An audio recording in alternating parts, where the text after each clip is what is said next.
Right, hello people, it's Diaz and Mark here from Cubed Consultancy. We're doing a podcast with the middleweight champ, two-time middleweight champ, Linus Udofia. We're just going to dig deep into his company, his boxing, and hopefully Mark can help with some of the accounts and maybe some of the questions he has about finances. Yeah, well, obviously we've got a bit of a combination. Obviously we look after a lot of boxers, so we can talk about the boxing side. We were just getting into it just before about how comfortable we are on the ring walk. That's the best stage for you. I would hate it myself personally. It's not that bad, man. It's not that bad. It's not that bad. You've been doing it for how many years now, boxing? You were a footballer before, right? Yeah. I've been doing it for about 14 years now, boxing. I started when I was 17. But I've been doing it for a while. And I love the lights. I love all of it. It's none of it phases me. So when did you stop the football, or how did it? Were you doing both at the same time? Yeah, I was in Ipswich Youth for a bit, under 16s, and yeah, just never really made it through. Never made the cut. You know the number. You must know the numbers. Yeah. How many youth go in and how many actually get there. Tough game. Yeah, I just never really made it through, and just withered down the leagues. After a while, I realised I don't really like. By like 17, I realised I'm not really a big fan of team games, and started boxing. I'd done. Oh, you started at 17. You weren't boxing before then. No, I started. I started at 17, and then went into a boxing gym in Luton, and that was it. Just started boxing, and I blinked and I'm here. Wow. It's a lot. Yeah, but I started playing football first. 10 years old. I was doing athletics and hurdles from about 5. So just naturally. Yeah. I've always done sport. Done sport. That's probably why my body's all over the place now. But yeah, I've always done sport. And you just come out. When was the last fight? March 15th. I defended my English title. Nice. How many defences have you had now? Just the one. Yeah, Okay. I won it in September. And just defended it in March, yeah. And June, July is the next one, you think? Probably. I just need to get back into the gym, see how, and see where the dust settles and things like that. Yeah. Just see what's going on, see where everyone else is, see where see what opportunities are about. I think the British and Commonwealth are tied up right now, so we just need to see what actual opportunities are available to jump at it. Do you proper stop training when you're...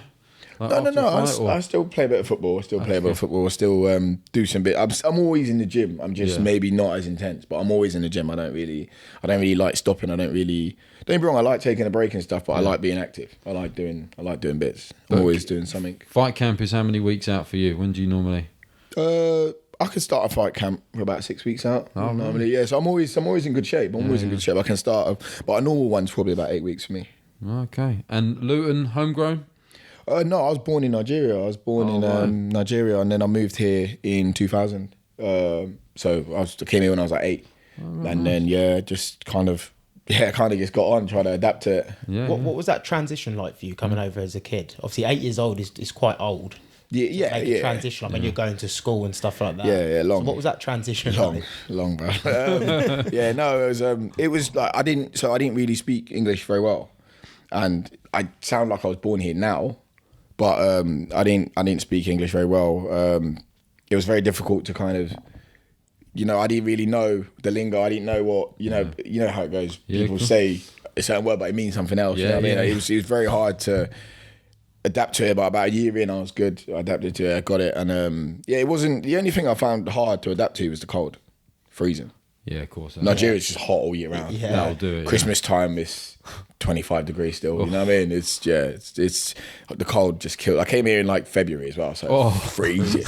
I looked at my dad as soon as we landed. I was like, "What did you bring us here?" I was like, "Yeah, it was cold. It was cold as shit." Brothers and sisters, or? Yeah, I got 2 brothers, 2 sisters. Younger? Are you the oldest, or? No, I'm second born. My oldest brother, me. Sister, and then youngest brother. Oh, right. So everyone has just had to adapt to coming over. I'm the only sporty one in the family, though. Oh, really? So I don't think I'm my dad's.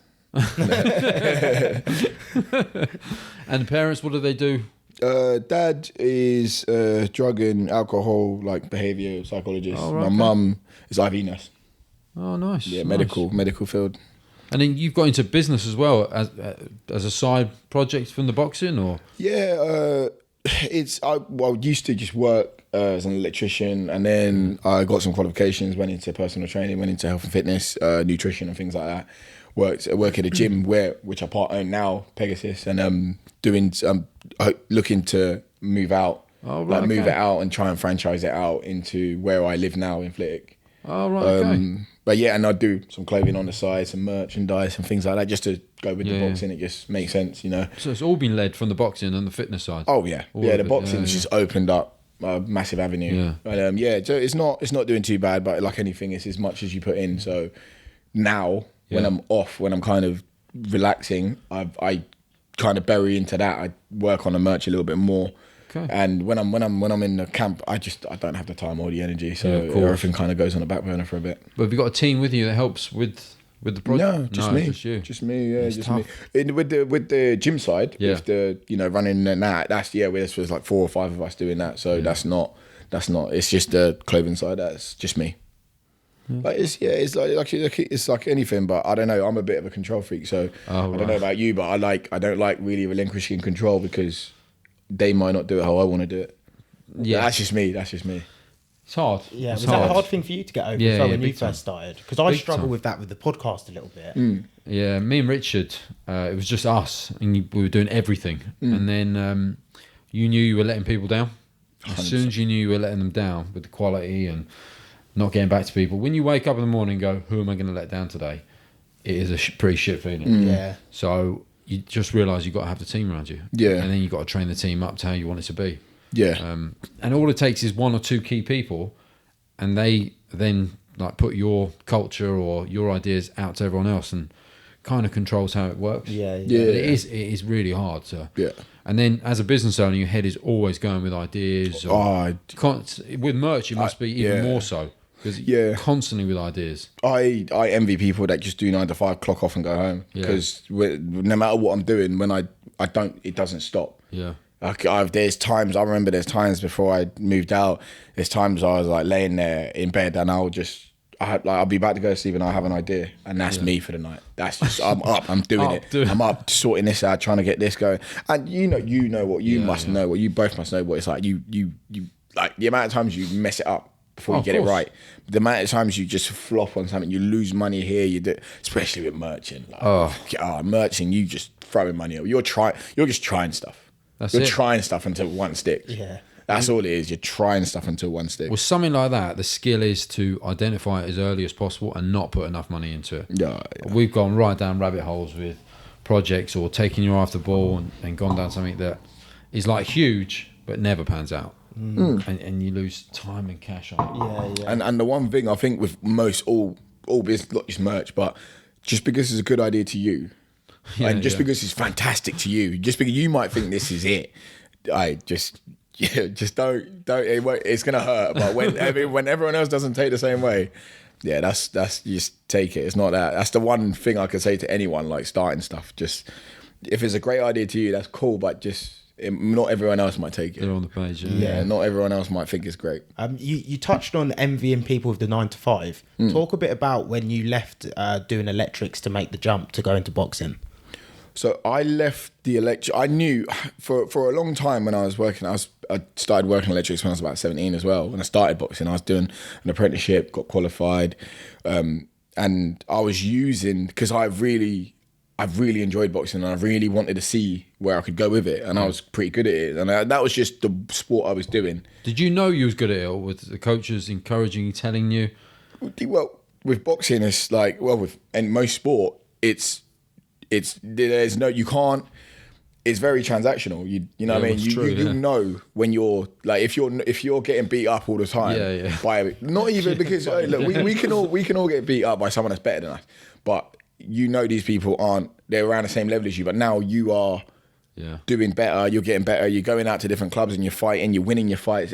You know you're doing all right, and you know, and how everyone's speaking to you, everyone's looking at you, respecting it. Like, okay, I'm doing all right now, and then start winning trophies, start winning nationals and ABAs and things like that. And I thought, actually, do you know what? I might be all right at this. And then I started like plowing everything into it. And then I went. So I was training in the gym with a geezer who's now back fighting, K Prosper, and he went down to Essex to train with my now coach Terry Stewart. Right. And I went down. I was used to go down just train with him, just to get better. Just training with him, and then I never wanted to turn pro until the coach said to me, "If you do, I'll be your coach." Then I thought, All right. Actually, let's see how far this can go. And then I plowed everything into it. So from working, I used to work as an electrician to like sponsor my career, because boxing isn't cheap. Dieting, this and that, just everything you need from it isn't cheap. So I used to work as an electrician to sponsor my career. And then I'm not gonna lie, I got sick of it. I didn't really like it. It was just not sustainable. Where I'm getting up at 5 in the morning, 4 in the morning to try and get a bit of training in, go to London, work all day, finish 6, train at 7, get to bed for 10 o'clock, do it again. Do it, you know what I mean? Just and then the weekends, I'm like 22, 21, I want to get out, do you know what I mean? So it's none of it was sustainable. So I just, one day, I woke up. There's a lot more that happened in between, but one day I just woke up and I went, and I'd already got my qualification for nutrition and personal training and all of that stuff anyway before. And I woke up one day and I didn't even really have that much money, but I just woke up and I went, I'm going to quit my job. I think I'm just going to go all in. I'm just going to go all in. I don't know how. I don't know what I was thinking, because I didn't have any money or nothing. I just went, I'm just going to go all in. And I always said to myself, like, if you don't have a choice, you're going to be forced to do it. Yeah. You're going to be forced to make it work. So I gave myself no choice. I just quit my job. I said, no, there's no, I've got nothing to fall back on. Yeah. And all of a sudden went back into PT and used my name a bit to kind of drum clients around, and all of a sudden, boom, it just picked up. I was making twice the amount of money and working half the time. Do you think for all aspiring boxers then, when they think they're on the brink, because a lot of people were working, like you had Frankie who was doing bricklaying for a long time, just before he was going to fight for Southern Areas, and then he had to make that sort of like decision. Conor McGregor did it as well. Conor McGregor. He's famous one. There's a point, and it's always before a title, because don't get me wrong, fighting all the normal, like Frankie would have seen it, Conor, same way, like the little titles you can do. I mean, sorry, not the little titles. The 6 rounders, the 4 rounders. You can just go and fight, go back to work. You can fight, but when you're getting titles, it's completely different, because it just goes up a level. Yeah, it just goes up a level. The training goes up a little bit. Everything just changes a little bit more. The rest is different. Everything's different. Everything's more meticulous, and it's just not sustainable. It's them percentages. Still working 9 to 5, and it's not 9 to 5. Behind a desk when you're not doing nothing, when it's in the low energy. It's high energy construction industry. You're on your feet all day, and then you've got to go in and put in work. And the work, and it's not that you won't get the work in, you will. Yeah. But the geezer you might be fighting, he might not be working. He might have sponsors that just pay him to do this. You're already at a disadvantage there. Yeah. You know what I mean? You've got to be a bit special to beat him at that level. You know what it's like, snakes and ladders. It's thankless. So like, I just thought to myself, you know what? I'm not doing it. I even got my company at the time, LJB. I give them a plug because they actually did sponsor me. But LJB Electrical, I got them to sponsor me, and they were my own. I was working for them, and they just paid me, and said, have 4 weeks off to train for your title fight. And I went, sweet. That's nice. That works out. Yeah, that's sweet. And that's what I needed. And then I realized, actually, that's what I need. I need to find out how I can do that, because they were only doing that once. And I was just like, to be able to rest properly, train, eat, 100%. Time your meals and stuff like that. Yeah, just the time to do anything, because all you're cooking, you're doing it, and then you're taking it on the road and everything. It's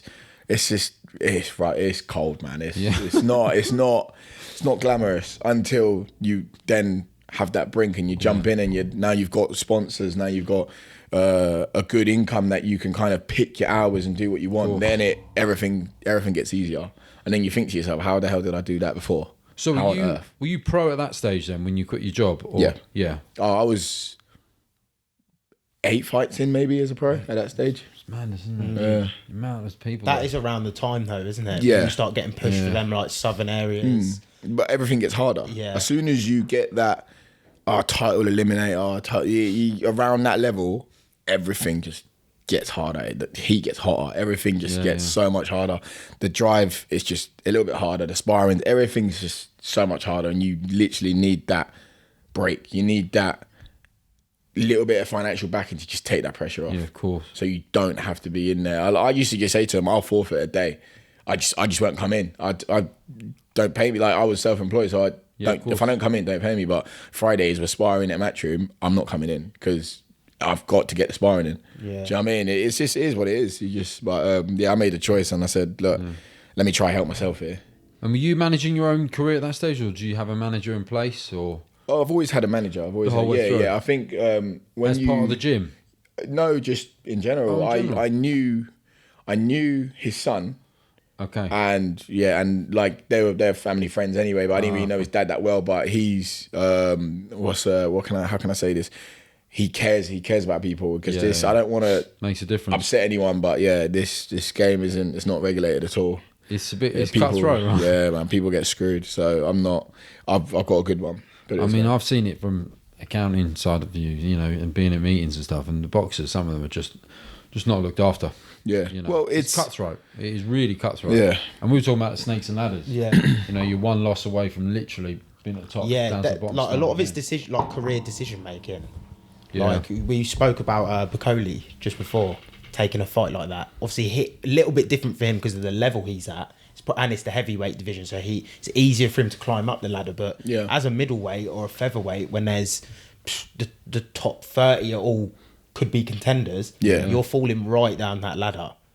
Yeah, to be fair, it happened when I fought for a British, and I fought Denzel, and we went completely. So he went his next. So he defended the British after we fought, and then he fought for a world title in Vegas.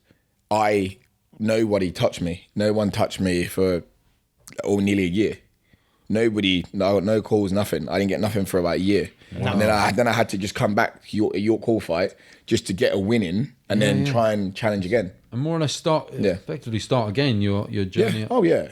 And that's all just from losing the British. Yeah, just one. Yeah, just so he one. goes on from winning it, world title fight, defends it 2 more times, I think. Yeah, something like that. And then you go straight from there, no fight. I think it was about a year, and then back to York Hall. Yeah, back. That is crazy. That's like other end of the spectrum. Yeah, that's what you know. That's what's happening to Brad right now, because he was on a really good run. He beat Heaney he drew the first time, then he beat him for the British and WBA, which ranked him like top 10 in the WBA ranking. So he was world ranked. You know what I mean? Like really close. And then he fought Denzel for the European. So whoever won is basically next in line for a world title.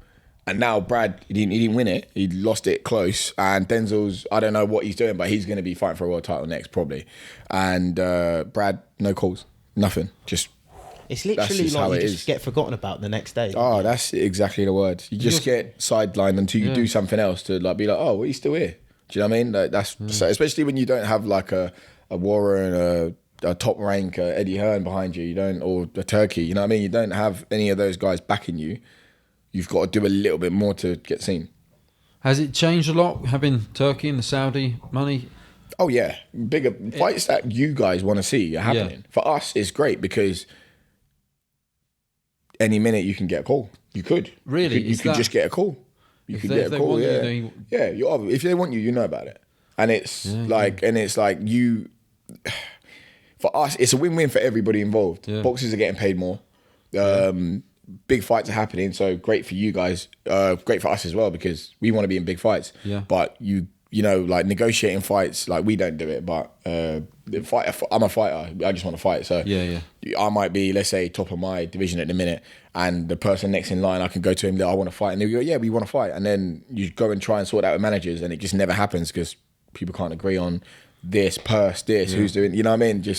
And what Turkey's done is he's cut all that out. He's like, look, you're getting paid whack, go fight. And they do. Do you know what I mean? Proper prize fighting. Yeah. It is unbelievable, really. Yeah. Right. He's one single man on his own with money has changed the whole sport. In less than 12 months. He's just come in. Don't get me wrong. I think he's overpaid a lot, but he's had to. Yeah. But no one even knew this guy before. And now he is the pinnacle of boxing. Yeah. And he's even brought promoters together. Yeah. Hearn and Warren. Yeah. Doing like the 5v5s and now co-promoting. Like even now Ben Shalom. It's like he's changed the whole of boxing. Yeah. He's running it now. It's quite dangerous. It's quite dangerous because, I mean, not saying it's not good for it is a good thing, but when does it get greedy?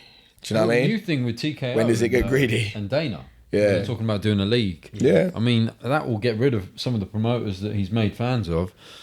Yeah. You know, like really quickly. Yeah, because do you think as a boxer, I know you're a UFC fan as well. So, but do you think the UFC model could work in boxing? Not for where boxing is, in a sense of, I feel like we invest in a lot of fighters because they get built up, right? In the UFC, you don't really get that. You don't really get that. You get like, they don't really get built up like that. Does that make sense? So you get AJ gets to like 20-0 before he's getting another big fight with someone else that's been built up, and now you have this one big super fight. Do you know what I mean? You don't get them fight each other loads and loads of times like they do in the UFC. Yeah, UFC you get if you're good, you get pushed straight into that's top it. fight. There's no warm ups. There's no. Yeah, I think the snakes and ladders in UFC, it's not as extreme. No way. No way. Like, I've seen. So the risk of a loss, it's a loss, but you take it on the chin. You go, do you know what? 2 more fights and I'm back. You're back. Yeah. And it's, you know what, I think that model is with boxing it's eased up a little bit. Yeah. Mostly at top level. It's eased up a little bit at top level. Like, you know, you can, like, AJ could really lose to Dubois, but then go fight Tyson Fury if Fury didn't disappear. Do you know what I mean? Like, AJ could still fight all these people.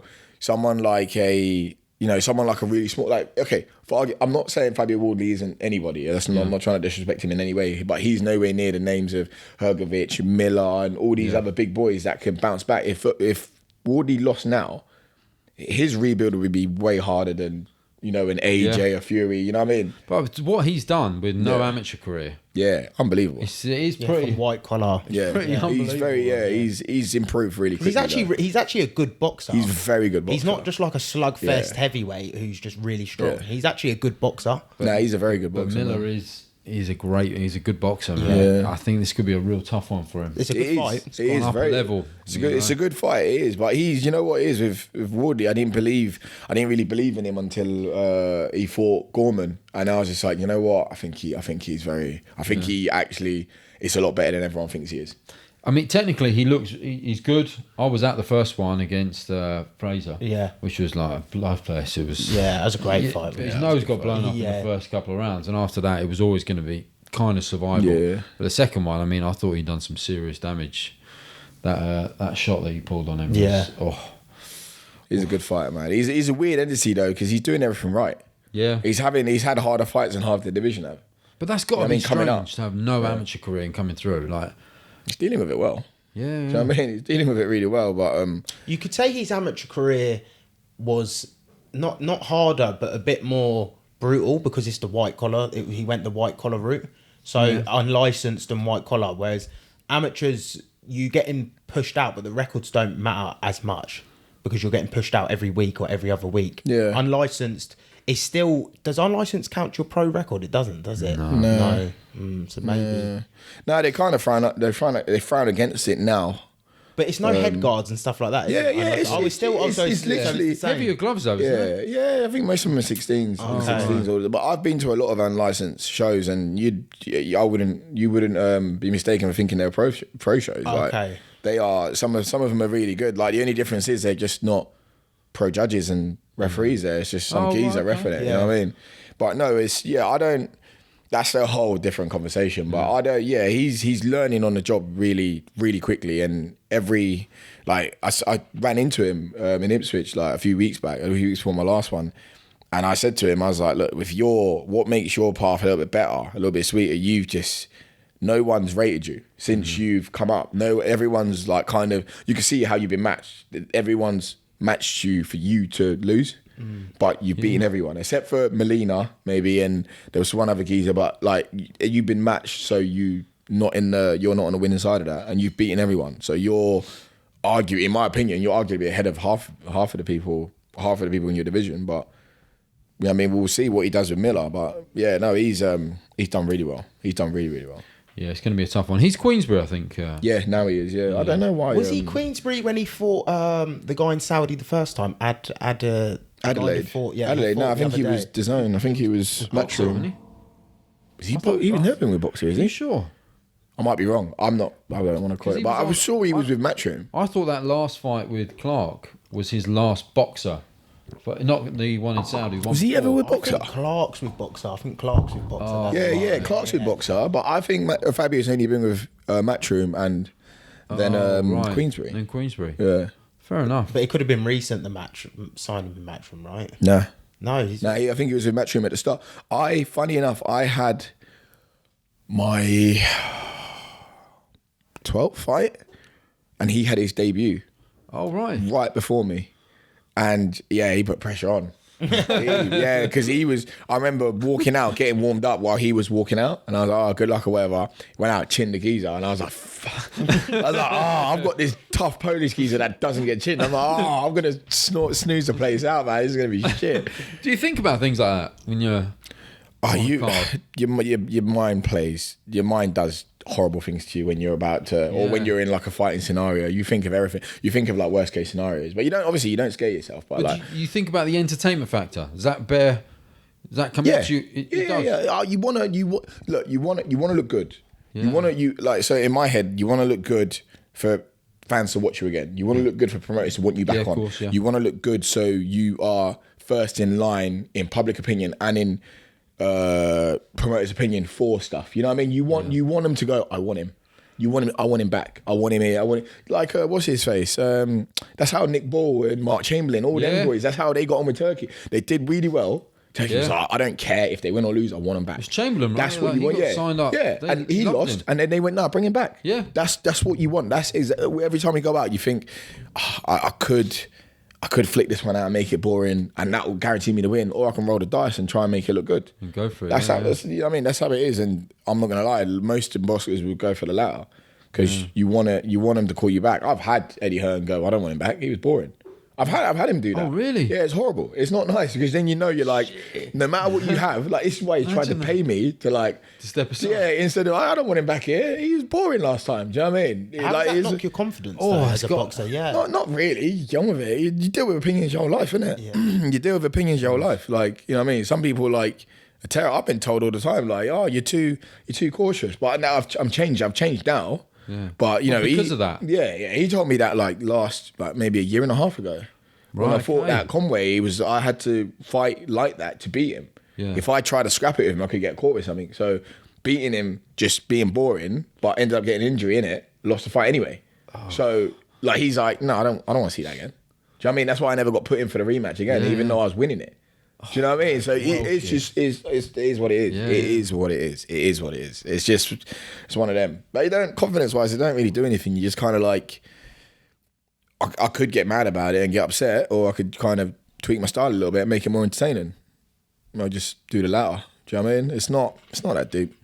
It's weird because then it goes from trying to guarantee the win to now trying to impress, to put yourself in certain situations, which then might cause you to lose. Right, but with boxing, the records are so important. So it's sort of like, it's a double-edged sword. Yeah. At the same time, what's happening now is you're seeing people that lose fights but are in a good one. They get called back because even though they lost, they were unbelievable. About the way they lose now. So now it's like, you know what, the record don't matter. The record don't really matter as long as you are a good fight. Roll the dice. They'll probably have you on because you showed a really good fight. Yeah, it's true. Yeah, it's true. It's hard. Boxing's like, this is what I mean. You don't know. You just don't know. Boxing moves so quick. Opinions change so quickly, and how you're looked at is so. I don't know. It changes all the time. So I don't know. Boxing moves so quick. What was the pressure like for you? Your first loss come to Denzel Bentley. Yeah. So you were on a massive win streak by then. Yeah. You were on 18-0 or something like that. Yeah. It was high, and that's when your first loss come. So what was it like carrying that win streak with you? Did you feel that going into the fights? Yeah, but it was like confidence. I never felt pressure of like, oh, what if I lose? And you always do as a fighter. You're like, oh, I can't lose. I can't. Not like in an arrogant way. Oh, there's no way I can lose. But you've never lost. You have to have that back. Yeah. I hadn't lost a fight. By then, I hadn't lost a fight since I was like 18. See that? So, do you know what I mean? Like I think when I lost to Denzel, I was like 26 or something. I hadn't experienced losing a fight in ages, and I went in there. When I went in the fight, Denzel, I was so confident. I was unbelievably confident. In my hotel room before the fight, I'd made like a little bit of a desk where this is where I'm gonna put the belt after, and this is where, I'll come home and then come back to the hotel, put it there, go to sleep, wake up. It'll be, you know what I mean? It'll be sweet. Now I know it's real, things like that. I was so confident. And you know what? I look back at that fight and I did it to myself. You know what I mean? I did it to myself. I started really fast, did really well, got hurt, middle rounds, recovered, did all right. And then everyone in my team, we all thought we was ahead by like 2 or 3 rounds. And we sat down in the last round, they were just like, look, don't get chinned. Yeah. I'm pretty sure you've won. And I thought the same thing, but I went out there and was like, yeah, I've definitely won. So I just ran around the ring and didn't do nothing. He didn't really hit me. Yeah. But I weren't doing anything. You were And convinced. Yeah. I was. You couldn't tell me that I had won the fight. Yeah. Then the fight finished, and then when they read the scorecards, I actually realised if I had actually done something or won that last round, that would have swung everything. Would have ended up winning it. Does that change your mindset going forward now? 100%. Never leaving it. Never. Whatever never you again. think, you have to Never go out again. there and win every round. When I won the English again, I had won virtually 8 out of 10, 9 out of 10 rounds. And sat down, it was like, yeah, sweet, go out, yeah, do what you need to do. And I could have I've won every round. I could have but I went, nah, entertainment value, let me make this fun. Yeah, Just stuck it on him straight away, stuck it on him, got him out, got rid of him. But I'll never do that again. I'll never for 1 second think, oh, I've done it. When you rewatched that fight, was the scorecards correct in your eyes, or? Yeah, I think it was fair. I think it was. Yeah, I do think it was fair. Yeah. I do think it was fair. I do, in a sense of, I still think when I sat down for that last round, I still think I was right in what I thought. Right, because okay. I could see how you would score it for me. At the same time, Okay. I could see where you'd score it for him. So, it's interesting. do you know what I mean? You've got to do you know what I mean? It depends who's watching it. But was that your toughest fight to date? Nah, No. Tyler Denny. Oh, right. When I won the English the first time. That was. Oh man! Oh, The pain in his face. thinking about that it. geezer. He's from Wolverhampton, I think. You keep him away from me. Tyler's a dog. He's a dog. And I won't even sit here and be like, oh, I had some things going on outside the fight. Look, we're here to fight. You know what I mean? We've done everything we need to do. He's done everything he needs to do. Went into the ring, and I was like, I know I'm better. I know I'm better. Right. But at the time, he was a little bit more experienced. But I know I'm better. I know I can do a few things. I know I'm a little bit quicker, and I'm bigger than him. I know exactly how I can get to him. Right. And I did it in the second round. I caught him right in the body, uppercut straight in the sternum. He folded a little bit, and I was like, so instead of getting fired up and going to kill him, I was like, told you, easy. Really? Easy. I went easy. Told you. English champ, easy. Yeah. Easy. Started, giving it some. Yeah. You got out of the round, and I'm telling you, that next round, he come out like he hurt me. He come out and he stuck it all over me, and I could not. I just couldn't recover quick enough. I was like, not he hurt me, but I was just like, what is this? I was like, why is he coming out like what? And I just couldn't get my head around it until 6 rounds later. Then I started. Then it ended up being really tight. Even I'd hurt him so many times in the fight, and he just ended up being. He just was a dog. He wouldn't go away. He would not die. I kept digging at him, and he just wouldn't. He would not go down. He wouldn't die, man. He just wouldn't. And yeah, he gave me, after that fight, I had a headache for about 4 days. Honestly, I should have gone hospital. Yeah, I had a headache for days, man. Honestly, he was to this day, he's my toughest fight. But you see where his career went after that. He ended up going and winning a European, didn't he? Yeah. Was it the EBU one? Yeah, he beat, I can't remember, there's some Italian geezer, but he went on a really good run. But again, he got matched like Fabio, where he was meant to lose. He got against Brad Pauls, against Brad Rea. Just all these fights, Felix Cash, they were all meant to beat him. And the only person that beat him was me and Hamza Shiraz. Yeah, and he had a great run. He had a really Shiraz really was the only fight when I thought how he was winning. I thought maybe miss that one for now and keep the belts for just a little bit longer. Just prolong it for a little bit longer, but because as soon as you then got matched with Shiraz, it was like his odds of winning are like. Yeah. Even though his odds of winning had always been low, like you said, he'd been matched to lose. So maybe his confidence was like, well, they're trying to get me out of it. I've been beating everyone. And this is what I'm used to. Yeah. They're always trying to get me out of it. The Shiraz one, I was just like, that might be one step too far right now. When you're champion, you're doing well, you're like the face of... Like, they were putting shows on in Wolverhampton for him and stuff like that. He was like the face of box, not the face of boxer, but he was in high regard. Oh, he was like, maybe hold on to them belts just for a few more fights, then go. But then you sit there, And let's say, and I don't know, this is just rough. This is just very rough. You sit there, you go on this run where you're the underdog, you're getting maybe 30, 40, 50, maybe 60 upwards. And then you get your Wolverhampton fight, you get another 60 grand or whatever, and you get your Felix Cash fight, another 60 grand or whatever. Then Hamza Shiraz comes knocking and you're talking 300 plus. I don't know. I don't know because, Really? Because a lot of, in boxing as well, and I probably shouldn't have been saying this, but there's a lot of undisclosed fees. Like, there's a lot of like, oh, you do a deal and we'll pay this much, but it'll be this. So do you know what goes down is not always the for fixed. all you know, really incentivize him to say, go fight Hamza Shiraz could have been 800 grand. Could have been. Really? Don't know. But you now turn that down. You now I'll hold it for a little bit. Put it like that, you do you know what I mean? I'm saying we did say earlier about holding the title might be worth more. Yeah. But when you got family and you got That's changing. That's that honestly that will don't get me wrong, I think 10 grand can change your life, but 800 100 huge. Some people won't see that in a lifetime. Yeah. Do you know what I mean? And I'm like, and I don't know how much he got, but I know the Saudis they were pushing Shiraz as well, so I know they would have insensitized him to make that fight happen. He's an ambassador there, so 100%. he gets loads of cash for that Yeah. as well. Oh, he makes He's bank, a boy, man. yeah. He makes bank. But has he always had a career that everyone knew about coming up through the ranks? Who's that? Shiraz? Yeah, Shiraz. Yeah. He's always had Everyone knew about him. Yeah, everyone knew about him. Everyone knew he was good. Pardon me, but he's always had that question mark where they knew he was good, but they knew he was not limited, but they knew he was like, he could be beaten. He fought Bradley Skeet. Pardon me. He fought Bradley Skeet, which was his first acid test, and Bradley was outboxing him, kind of making him look his age and his experience.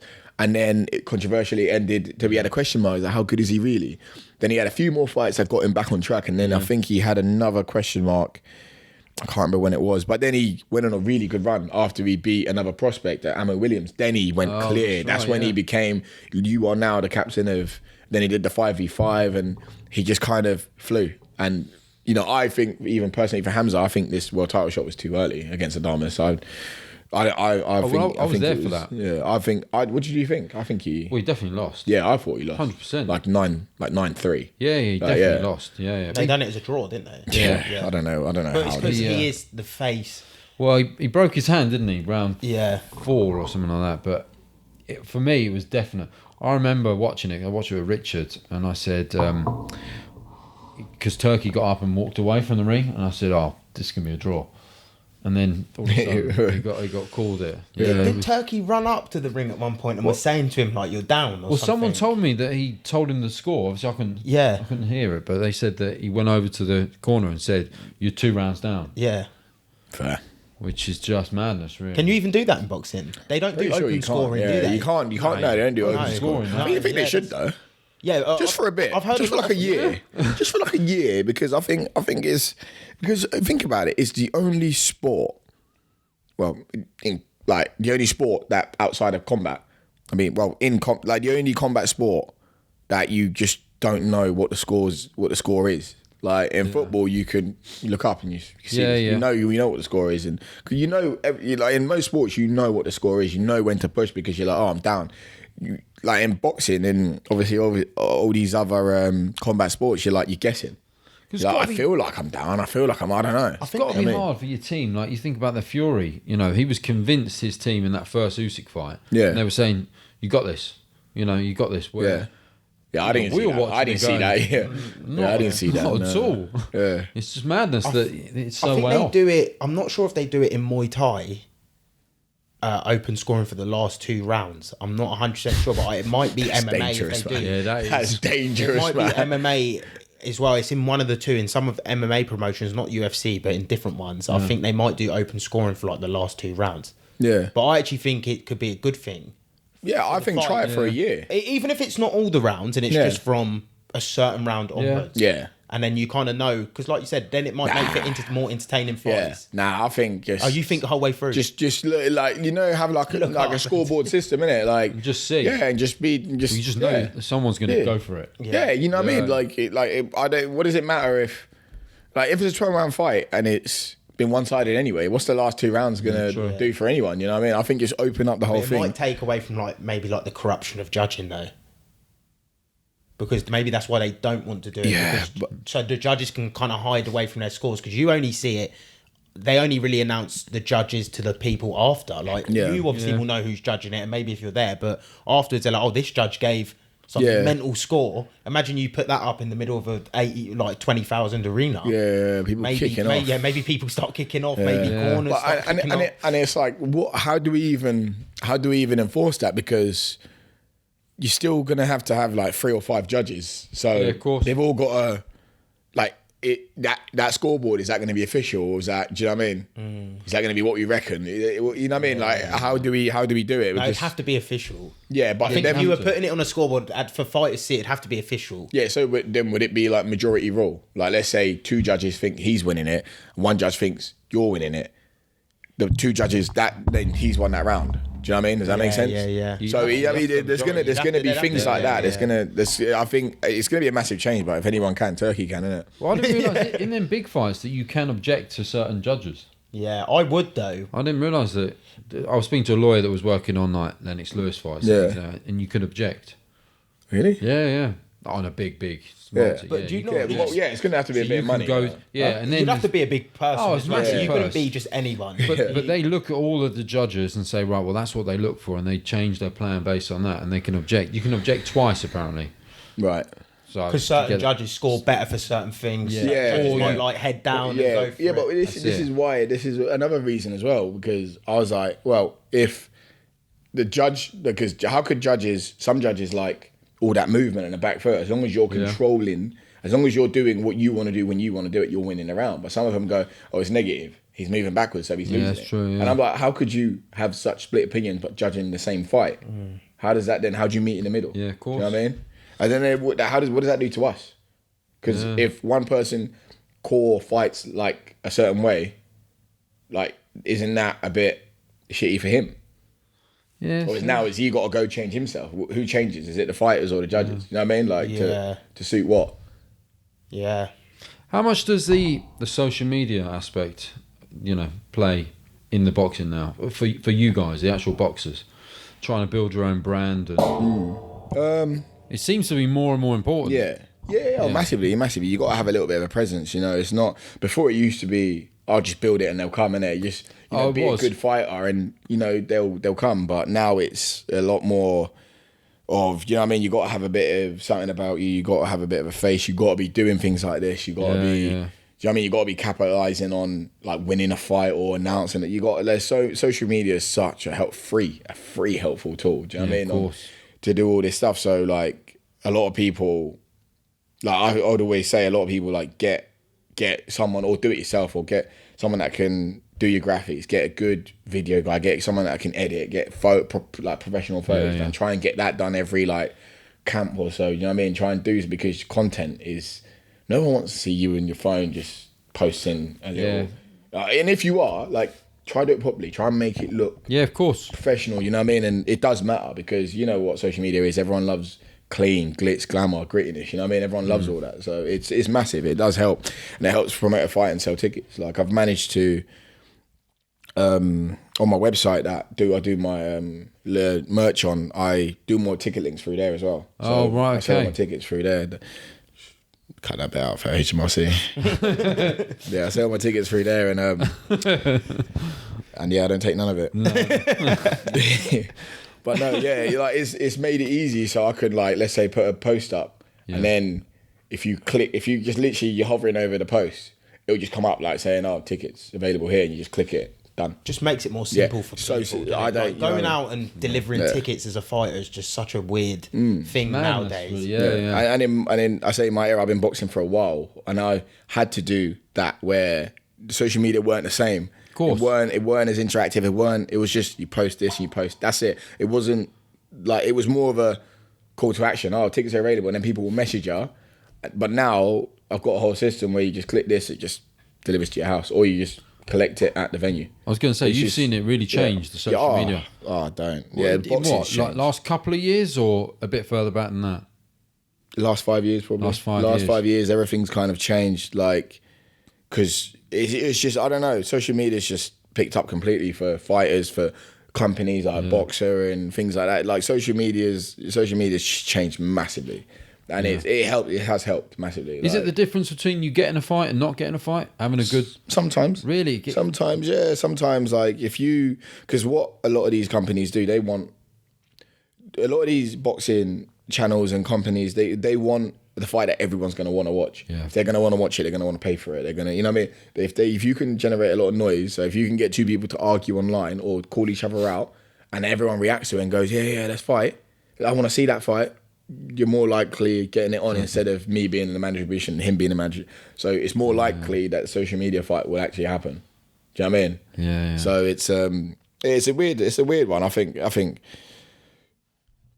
you can't really hate it. Just use it for your own benefit. If you're thinking about what you just said, free advertising, you know, it works. Yeah. It 100%. Yeah. I mean, there's certain boxers that don't really like the social media. Yeah, I get like why. Yeah, I mean... Yeah, I can use it, but I don't. You've got to use it. Yeah, of course. It's so difficult to keep up with trends, and they change their algorithms every 6 months. So It's a job. Yeah. It's a full-time job. Yeah. Let alone you're doing a full-time job. Of course. Yeah. I mean, training boxers on what you need to put out there and content. And you still got to be authentic. You still got to be a little bit different. You still got to have your bit about you and things like that. And it's just so easy to bloody upset people and things like that. But at the end of the day, you're a fighter. You know what I mean? Yeah, of course. What does it actually matter? But social media is massive. It's massive. Like I can't think of any fighters or successful ones that don't have it or haven't been able to use it. And after the boxing, what are you thinking about the career? Is it going to be down setting up franchise gyms? Yeah, that's the doing main... that. Yeah, that's the main thing. I think that's definitely the main thing. I think that's where the bread and butter will be.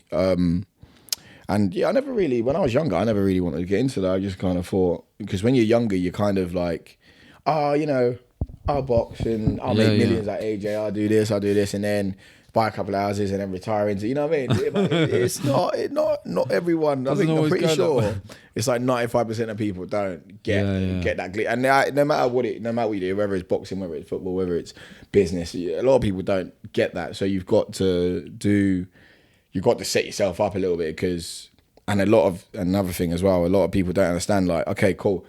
When you're getting money in your boxing, because it's big lumps every fight or so, you think, this will go on forever. It's not every week. This will go on. Yeah. This will go on. Because I remember, and I had to slap myself a few times, and I was like, I think it was when I was on your podcast, and I'd just come back from like France, and I went a little bit of a travel. I just traveled a little bit, and I was spending a bit, and I was like, mate, like, yeah, you did well for your last fight, and you got paid well, but it's cool to like, because I didn't realise until I came back, and I'd spent like a third of it, and I was like, mate, do you know how much work you put in, and now you just spent it because you wanted to go eat chocolate and do this and do that. What are you doing? Like, and then, but like, I used to be like, oh, like, you know, especially when I started fighting on TV and 15 grand, 20 grand, 30 grand, and you're like, oh, this is sweet. This will just, this is what will be for the next 5 years.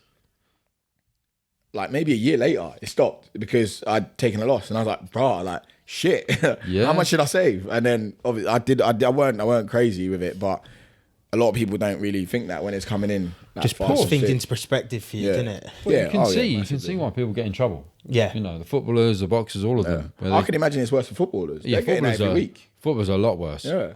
Some of the conversations you have with footballers are like surreal. You're not in the real world. Yeah. Oh, yeah, but if you're making, let's say, a reserve player for a low-level Premier League team, it's still making about 40 grand a week, ain't you? Probably not. No, I don't know. I think you'll be surprised because I've seen some of the reserve, wages. I mean, like on the bench, like on the bench. Yeah, you're on the bench. Okay, for argument, not 40. 20. For argument's sake, you're. What's his fucking name? I don't know, like a low-level player for like Fulham. I think it depends. Or when like Reece Oxford was there at West Ham. I think it depends where. I think if you're coming through the academy, you're going onto the bench. No. If they're buying you to put you on the bench, then yes. Of course. Yeah, like a Jed Spence when they brought him from Nottingham, he was probably on decent money to sit on the bench, but coming through the academy. Yeah, but right, you are one bad season away from being let go. Now you might go from 20 grand down to a lower team for 8, 9, but your costs are still at 20 grand. You've gotten that car, you've gotten that house out, you've gotten applying for a mortgage. Remember, and mortgages they don't for footballers, you can only go up to 35. So you're paying like 10 grand more a month for that. As soon as the money stops. Yeah, that nearly screwed me trying to get a mortgage as well. Oh, well, you got that? Yeah. Yeah, we don't really talk. We'll talk about it. off camera, we'll talk about it. Yeah, I'll tell you how I got my mortgage. I can imagine. But again, like they just don't want to. It is literally swings and roundabouts. But like financially, like we all get into boxing. A lot of people get into boxing for the love of boxing, and we all love it. We all want to be in the big stadiums. No one really thinks about the money. The money is a byproduct, and it's nice. But when it comes, up to you what you do with it. But be clever, You've got to be. You're bleeding, crying, and sweating for it, man. If you finish or something happens and you ain't, and you haven't, and you look back and you're like, what did I actually make? Well, you're essentially taking years off your life. Yeah, 100%. So 100%. So that's what you're being compensated for. Because the person who works in the office who has a good diet and goes to the gym a few times a week will probably outlive the boxer 100%. Who's gone in there and done 12-round fights and had wars, but got more money. So you have to weigh up. And it's not even wars. It's not even like I don't take a lot of punches. Don't get me wrong. I take a lot more than the average man, but I don't take nowhere near as many punches as you think. And it's not that for me. For me, it's putting my body through so much training, so much impact, so much just continuous strain over and over and over and over again for the last 25 years of my life. And I'm like, I'm in a position now where my body, I got to be so careful with it, and my rehab and warm up has got to be so good. I'm in the same place as someone that hasn't done anything for their whole life. Yeah, I'm in the same place. My body's so battered. I'm in the same place. Like it's just like, I obviously, as long as my rehab is good, as long as I'm eating well, as long as I'm doing all the supplements and doing everything I need to do, I'll be fine. However, I can't ignore I've ran X amount all my life. I can't like all the tiredness in my hips where my running, my shoulders, my forearms like season up sometimes because of punches I throw every bloody day, every week. So it is your body telling you, slow down. Sometimes. Like, it's just telling me, I think my body sometimes tells me just rehab better. Yeah. Like sometimes I get lazy. Sometimes I don't stretch. I don't warm up properly. Sometimes I do a little brisk warm up. You know how it goes. You know what I mean? A little brisk one. But actually my body soon tells me, what are you doing? Like when you're not 22 no more. Like you're like 31 now. And you're not old. However, your body's done a lot in your life. So it's all good. Like even at 5K now, I can't just go out, kick my legs a little bit and start running. My calves and hamstrings soon tell me like stretch it properly before you go, because it's just a stress over and over and over and over again of just all the active stuff I've done in my life. Does that limit the amount of fights you look to have now at the sort of age you're at? Sometimes, but at the same time, I think as long as you're rehabbing well, you're looking after your body. You're not doing nothing crazy. You're not putting no recreation in. You're actually doing your rehab, and you're actually doing everything you need to do, yoga and all the actual things you're actually meant to do to your body, and you're training right. Because a lot of people think they train right, but they're just training hard for nothing. Yeah, you know what I mean, they're not training smart at all. And I think it can.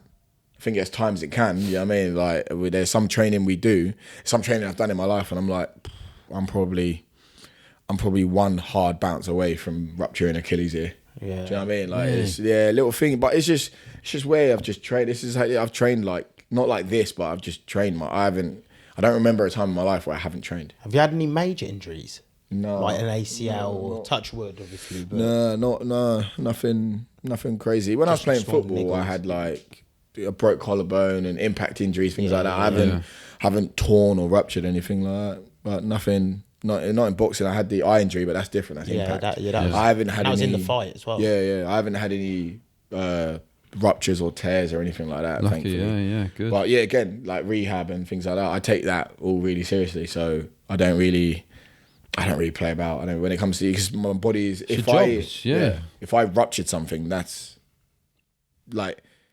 If I ruptured an ACL at 31, don't know. Would you like you're knocking on that door of, I don't know. Yeah, you have to rethink it. Call it, because now coming back. Yeah. Like, you know what I mean? Takes a year to get back at least. Yeah. And that's not even fully. That's not even to fight. That's just to start training and comfortably and again. Like like you gotta be so careful. Yeah, you've really got to. You gotta be bloody careful. But I don't like it's you can get away with so much when you're younger. Yeah, of course. But as soon as you're teetering on like 27 upwards, especially in sport like this, you gotta look after It's yourself. weird because you see some athletes, like, it feels like some athletes' primes have got later. Do you see that more? Like, people are lasting a bit longer. Yeah. But is that just about they're just maintaining their body a bit better? Yeah. Like doing certain Living the things? life though. Yeah, I think they're maintaining themselves a bit better, opportunities, and a little bit of luck helps and things like that. And just some people are just late bloomers. Yeah. Some people weren't, you know what I mean? Some people weren't they're just late bloomers. And I think I've only got better as I got older. However, I know there's some, you know, young boys out there that you got no business being in the ring with. Do you know what I mean? I don't really want to be boxing a long time. I don't want to be boxing past 35.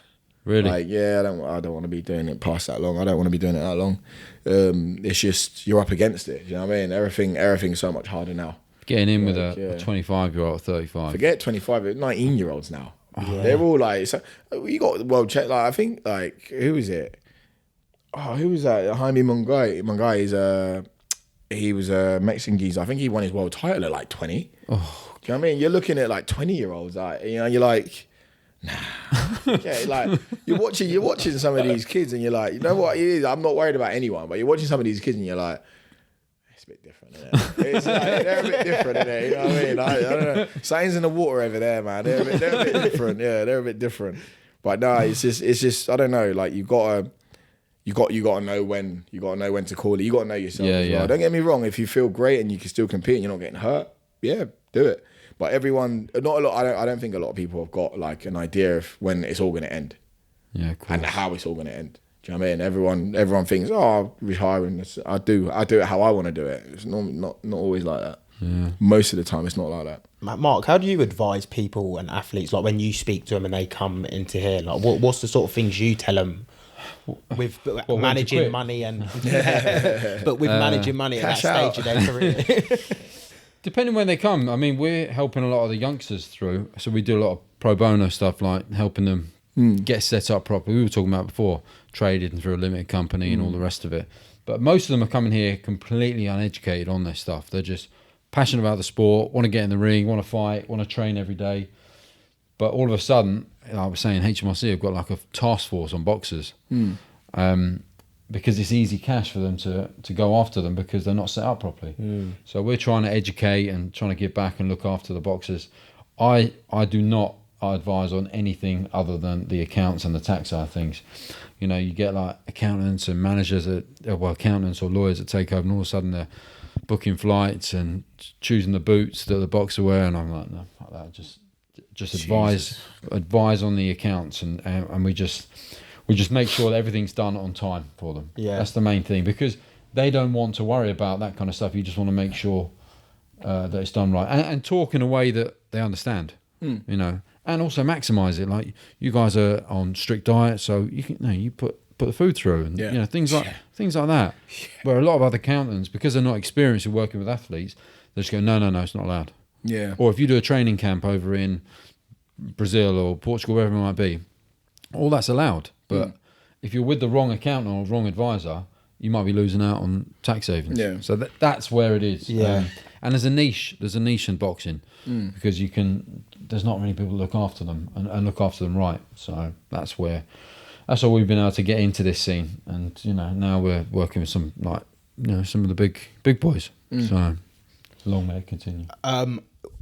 Linus, last question. Eubank versus Ben. Obviously, you were training with Eubank in the. It was the camp just after the drug test, wasn't it? The egg camp. Just before. Yeah. So you were training with him in that camp. Who have you got for this fight? It's genuine. It's a lot. Funny enough. I'm a lot more in the middle now than I was before. Just not on the people or what I think of them. I just think the fight is a lot closer now than it was before. I think Conor Benn was too small before, and Eubank was a little bit too fresh. Like, he was still like beating people up a little bit. He hadn't had the loss to Liam Smith yet and things like that. And after all that, and now this fight is happening now, I think it's a lot closer. I still don't know. I still don't know who takes it. It depends. In my opinion, it depends what version comes out of each person. I think if the Eubank that fought Smith the second time comes out, yeah, it could be long for Conor. But yeah, I don't know. It depends. I think it depends more on, because we know what Conor's going to come out. I think we know he's going to stick it on him. He's not going to give him a minute to breathe. He's going to stick it all over him. But I think if Eubank isn't really taking him seriously, or gets caught with something, I don't really know where Eubank is at the minute. What is he, like 37? Yeah, something like that. He's, you know what I mean, he's been through it a little bit. He's fought at a high level, yeah, but when you know what I mean, like when your time's done, your time's done. I'm not saying he is. I'm just saying we don't know until he gets hit, or either of them. I don't know. Like Conor Benn hasn't fought anyone properly in like 2 years. You know what I mean? So who knows? I don't. It's too up in the air. I can't really pick. There's a lot of components into it. That's what makes it such a good fight as well, though. I mean, I just couldn't see anyone. I couldn't see Eubank losing it, to be honest. But then when you speak to people, I had a conversation with the guys over in Saudi, and they were saying that Conor's technically a better boxer. Which, for me, I'm obviously not a boxer. But what do you think about it? Obviously, you've sparred him. Yeah. I think Eubank's a better boxer. Yeah, I would have thought so. But Conor's like aggressive. Yeah, and you know what? He throws punches from everywhere. Yeah. Like he honestly he throws, whether you're sparring him, whether you're his best man, he throws to kill you. So you know what I mean, how he fights he spars exactly how he fights. So it kind of depends who's showing up. If game Eubank shows up and he's still got some juice in him, it could be a long night for. He is favourite, I think. Like bookies wise, yeah. A Eubank or Ben? Yeah, Eubank favourite. Who do you fancy? I've been saying Ben, but I think it's just from the freshness standpoint of the youth, like how young he is and aggressive he is, and I just feel like, but maybe that's a bit of bias from the first Liam Smith fight, thinking, well, he can get hit and he can get hurt, but that Eubank wasn't really the same Eubank that fought the second time, so it is. But I would lean towards Ben. But I don't know, obviously. But remember as well, like, I'm like, one thing that made me think, I don't know. When I sparred him in back in the Isle of Wight, I'm a middleweight. Eubank's a middleweight. Well, Eubank's actually he's heavier than me. He's a super middleweight, naturally. Well, yeah. But anyway, he's heavier than me. And when I was moving around with Ben, I really felt the size difference. I felt how much bigger I was compared to him, how much, like, I'm not saying he's weak or anything, but how easy he is to move because he's just smaller. He's a smaller man. And I thought to myself, I think I'm not sure if this is going to go how you want it to. Like, I hope you do. Yeah. I like them lot. I like his lot. I like Tony and I like his dad and I like all of them. And I hope they do. I just think it's a really hard fight. But now, I think it's a lot closer than how I felt about it at then. that time. Yeah. He's put on a bit more size now as well, isn't he? Yeah. So, it's going to be a tough night's work for him, though. Yeah, really tough. I think for both of them. Yeah. I think for both of them, because you look at it like, I think, like how I look at a big fight, I always think, first thing I think of, who can come back better. Yeah. That's the first thing I think of, like a big fight, who can come back. Like when AJ Dubois fought, I think Dubois can come back. Easy. He's younger, he's this, he's that, and everyone kind of expected him to lose a little bit. Yeah. AJ, I don't know. If he gets beat, I don't know. And it's the same thing now. I'm like, Eubank, Ben, who can come back? I think Ben can come back. Because everyone was still, he's smaller, he's been out for the, there's going to be a lot of stipulations that will let him come back easy. Also, Eubank, it's a big payday for both of them. Yeah. So they're all going to be kind of settled now. Yeah. Massive. And if Eubank loses, I don't think he gets the same grace. He doesn't get to come back the same way. So I think the pressure will be on Eubank a bit more. Yeah. And I think that might affect the fight massively in Eubank's favour, in my opinion. He's got more to lose. He's got more to lose. Especially when you hear it from a boxer as well. It's like an interesting take, isn't it? I just think Eubank, they both have their dad's name on the line. However, I think Eubank's got more to lose. Interesting. Linus, what does the next, you said you want to fight to 35. What do the next 3 years look like for you? 4 years? Where do you realistically want to get to? What do you want to box for? Like, what accolades do you want that come the end of your career? I always normally say what's available, but however, if I'm going to map it out, I've always wanted to win a British title in my life, so that's got to be in the conversation, European, and go for a world. You know what I mean? Always, I think that's very doable, especially in this state at the minute. As long as, you know what I mean, I could go on a really good run and just beat everyone in front of me, and I could definitely obviously I'd love a world title. So I think that's realistic. However, I think it's what do you call it? I think it's possible, probable. I'm not sure. I think I've just got to do what I keep doing, keep doing what I'm doing, keep my head down and just keep working. But I think it's definitely very possible.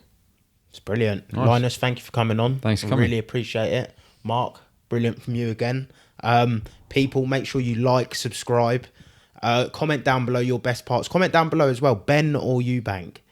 Leave your comments down below. We'll see you on the next one. Lovely. Fair. There you go.